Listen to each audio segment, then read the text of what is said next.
Good morning class. Welcome in education online by Jyoti ma'am. आज का हमारा टॉपिक रहेगा सोशल साइंस का। चैप्टर 2 चल रहा है हिस्ट्री में हमारा। इसमें कंपनी का फैलता शासन। अब वर्कशीट नंबर 12 में पढ़ चुके हैं कि किस तरह से प्लासी का युद्ध हुआ, क्या कारण थे बंगाल में। आज हम बक्सर की लड़ाई के बारे में पढ़ेंगे कि उसके क्या कारण रहे, और साथ ही अंग्रेज़ों ने किस तरह से जो मराठा थे या जो मैसूर के सुल्तान थे उनको किस तरह से पराजित किया था। रेजिडेंट क्या थे, यानी जब ये बक्सर की लड़ाई हुई थी इसके बाद ये एश्योर हो गया था कि भारत में जो जो हमारा उत्तरी क्षेत्र है वहाँ पर अंग्रेज़ों का शासन स्थापित हो ही जाएगा। मतलब ये एक तरह से निर्णायक लड़ाई थी, जिसके बाद यह निश्चित हो गया कि अब ईस्ट इंडिया कंपनी का शासन रहने वाला है। उन्होंने क्या करा, इसके बाद रेजिडेंट नाम के एक व्यक्ति होते थे, उनको तैनात किया। उनका काम कंपनी के हितों की रक्षा करना था और उन्हें आगे बढ़ाना था। रेजिडेंट के माध्यम से कंपनी के कंपनी के अधिकारी भारतीय राज्यों के भीतरी मामलों में दखल देने लगे थे। अब देख सकते हो आप कि राजनीतिक रूप से भी, पहले तो आर्थिक रूप से, अब ये राजनीतिक रूप से भी जो ईस्ट इंडिया कंपनी है भारत के राजनीतिक राज्यों में, जो भारतीय राज्य है उनमें हस्तक्षेप देना शुरू कर दिया था। अब उनका क्वेश्चन था अगला राजा कौन होगा, किसको पद मिलेगा, ये सब कंपनी के अफसर तय करना चाहते थे। क्यों तय करना चाहते थे, उनका क्या उद्देश्य था, ये अफसर के तय करने से क्या होगा राजा के। क्योंकि जो कंपनी की व्यवस्था होगी, जो राजा बनेगा वो क्या सारे राजस्व वगैरह निर्धारित करेगा। तो जब कंपनी का ही कोई व्यक्ति राजा बनेगा तो इससे क्या होगा, कंपनी को व्यापार में लाभ मिलता रहेगा।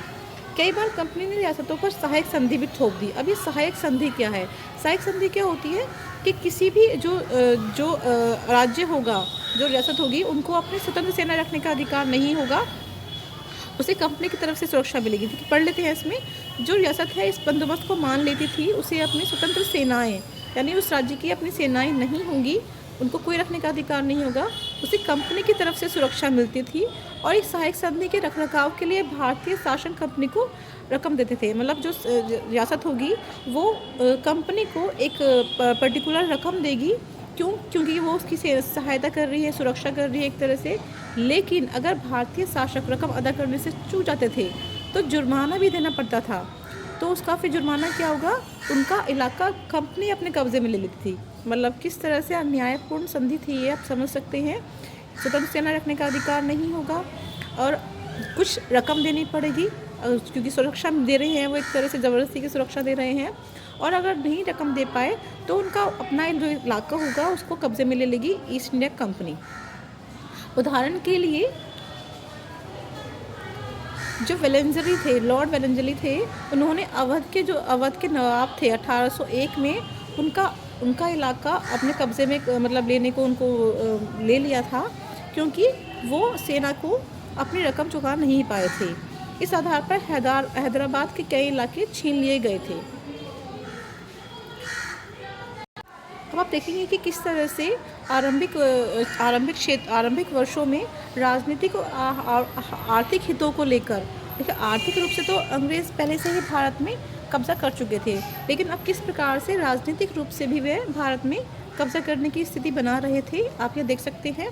देखो मैसूर के सुल्तान थे टीपू सुल्तान, उनके फादर कौन थे, मिस्टर हैदर अली, ठीक है, जो 1761 से 1782 तक वहाँ हैदराबाद में मैसूर के शासक रहे। उनके पुत्र हुए टीपू सुल्तान, जो 1782 से 1790 तक शासन करते रहे।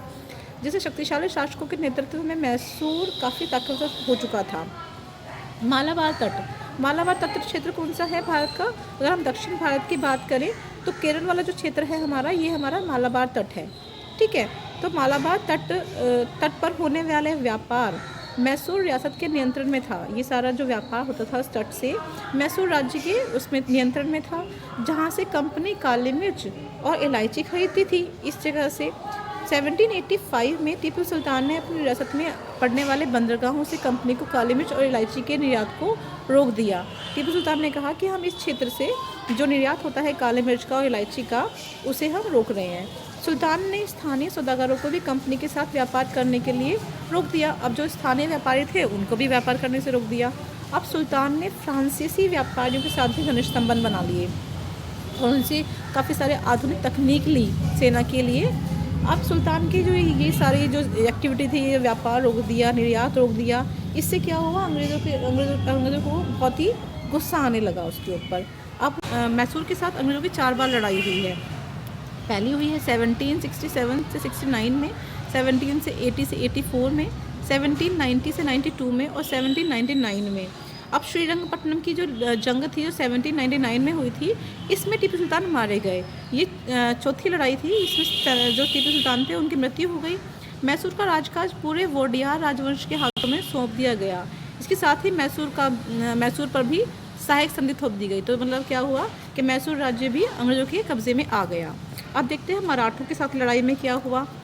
पानीपत की तीसरी लड़ाई जब हुई थी 1761 में, उस टाइम पर मराठों का यह उद्देश्य था कि दिल्ली से शासन चलाएंगे देश का, लेकिन क्योंकि वहाँ पे इसमें हार हुई थी मराठों की अंग्रेज़ों से, तो उनका सपना चूर चूर हो गया। उन्हें कई राज्यों में बांट दिया गया।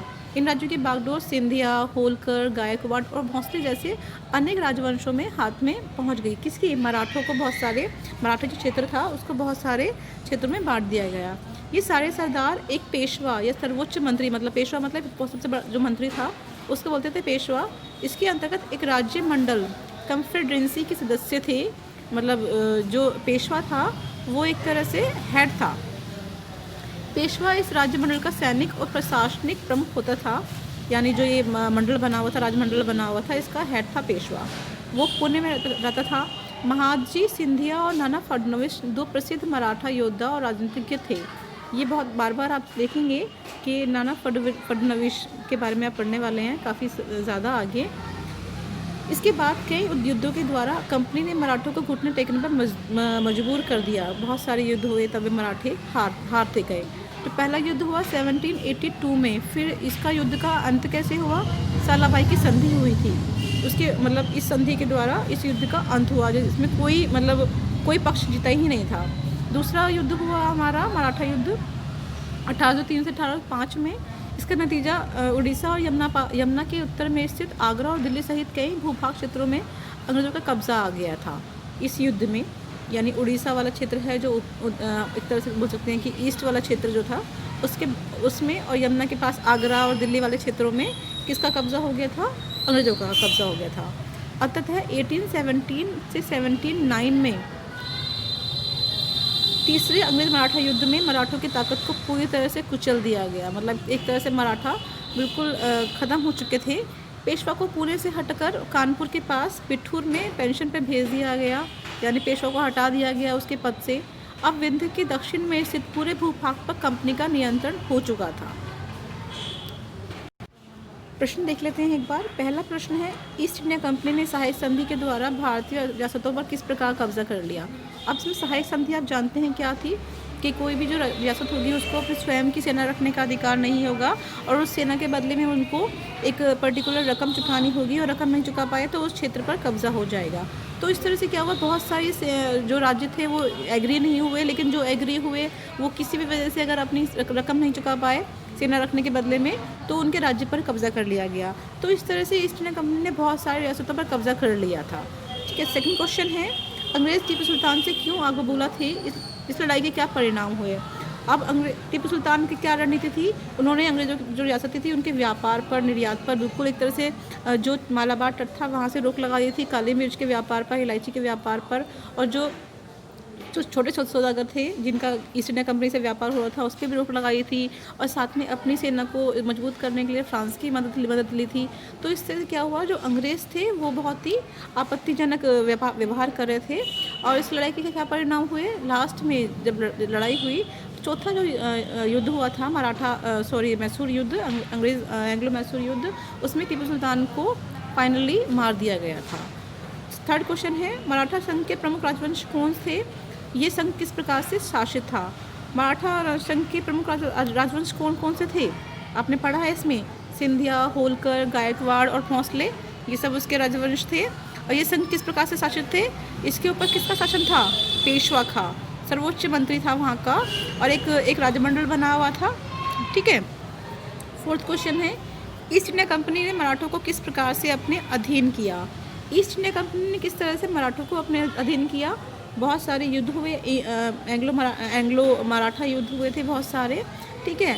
तो इस तरह से धीरे धीरे करके लास्ट तक जब जो थर्ड एंग्लो मराठा वॉर हुआ था उस तक आते आते मराठा एक तरह से पूरी तरह से ख़त्म हो चुके थे। तो इन सब युद्ध को आप वर्णित कर सकते हैं इसके आंसर में। आई होप आपको वर्कशीट समझ आई होगी और आप इसको अपने क्लास ग्रुप पर सेंड करेंगे। Thank you.